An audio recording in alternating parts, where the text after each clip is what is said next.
रहमत गांव का एक गरीब मगर ईमानदार मोची था। वो दिन भर गांव के चौराहे पर बैठकर जौते बनाता और मरम्मत करता।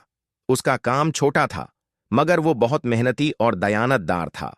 वो हमेशा कहता, मेहनत से हमेशा कामयाबी हासिल होती है, कमाए हुए रिज्क में बरकत होती है। एक दिन गांव के रईस का जोता फट गया। वो बहुत परेशान हुआ क्योंकि उसे किसी खास तकरीब में जाना था। उसने कई लोगों से पूछा, मगर किसी के पास जल्दी ठीक करने का हल नहीं था। तब किसी ने कहा, रहमत के पास जाओ, वो बेहतरीन मूची है और मेहनत से काम करता है। रईस रहमत के पास आया और अपना जूता दिखाया। रहमत ने गौर से देखा और कहा, फिक्र न करें, मैं अभी मरम्मत कर देता हूं। वो पूरी तौजा से काम में लग गया। जल्द ही जूता बिल्कुल नया लगने लगा। रईस बहुत खुश हुआ और रहमत को ज्यादा रकम देने लगा, मगर रहमत ने कहा, मैं सिर्फ अपनी मेहनत की कीमत लेता हूं, इससे ज्यादा नहीं।